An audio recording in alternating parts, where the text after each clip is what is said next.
ಜೇನು ಸರ್ವ ಉಪಯೋಗಿ, ಅನೇಕ ರೋಗಗಳನ್ನು ಗುಣಪಡಿಸಬಹುದು. ಬಿ ಜೀವಸತ್ವ ಧಾರಾಳವಾಗಿ ಇರುತ್ತದೆ. ಗಂಟಲು ಹುಣ್ಣು, ಅಶಕ್ತತೆ, ಮಲಬದ್ಧತೆಯನ್ನು ದೂರ ಮಾಡುತ್ತದೆ. ಜೀರ್ಣಕ್ರಿಯೆ ಚುರುಕುಗೊಳ್ಳುತ್ತದೆ. ರಕ್ತ ಶುದ್ಧಿಯಲ್ಲಿ ಬಳಸುವರು. ಕಣ್ಣಿನ ದೋಷ ನಿವಾರಣೆಯಾಗುತ್ತದೆ. ಕಫ, ಅಜೀರ್ಣ, ಅತಿಸಾರ, ಮಲಬದ್ಧತೆ ನಿವಾರಣೆಗಾಗಿ ಪ್ರತಿನಿತ್ಯ ಬೆಳಗಿನಲ್ಲಿ 2 ಚಮಚ ಜೇನುತುಪ್ಪ ಸೇವಿಸಬೇಕು. ಗಂಟಲ ಹುಣ್ಣು, ಅಶಕ್ತತೆಯಿಂದ ಬಳಲುವವರು, ಯಕೃತ್ ದೋಷದಿಂದ ತೊಂದರೆ ಪಡುತ್ತಿರುವವರು ಜೇನುತುಪ್ಪವನ್ನು ಆಹಾರದಂತೆ ಸೇವಿಸಿದಲ್ಲಿ ಗಂಟಲು ಹುಣ್ಣು ಮಾಯವಾಗುವುದಲ್ಲದೆ ಶರೀರದೊಳಗಿನ ನರಗಳಿಗೆ ಚೈತನ್ಯ ಬರುತ್ತದೆ.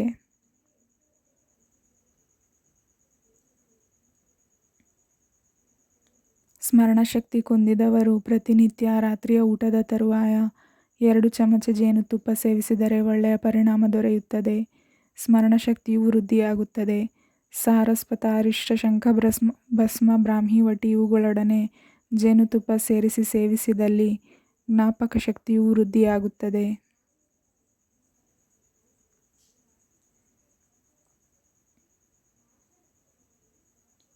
ಪ್ರತಿನಿತ್ಯ ಖಾಲಿ ಹೊಟ್ಟೆಯಲ್ಲಿ 2 ಚಮಚ ಜೇನುತುಪ್ಪ ಸೇವಿಸುವುದರಿಂದ ಮಾನಸಿಕ ಬಳಲಿಕೆ ದೂರವಾಗುತ್ತದೆ.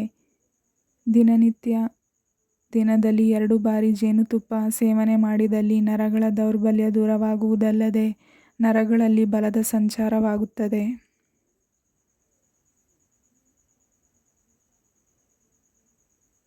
ಚಿಕ್ಕ ಮಕ್ಕಳಿಗೆ ಪ್ರತಿನಿತ್ಯ ಅರ್ಧ ಚಮಚೆ ಜೇನುತುಪ್ಪ ತಿನ್ನಿಸುವುದರಿಂದ ಜೀರ್ಣಕ್ರಿಯೆ ಚುರುಕುಗೊಳ್ಳುತ್ತದೆ ಹಾಗೂ ದೈಹಿಕ ಬೆಳವಣಿಗೆಗೆ ಸಹಾಯಕಾರಿಯಾಗುತ್ತದೆ. ಪ್ರತಿನಿತ್ಯ 2 ಬಾರಿ ಅರ್ಧ ಚಮಚ ಜೇನುತುಪ್ಪ ತಿನ್ನಿಸಬೇಕು.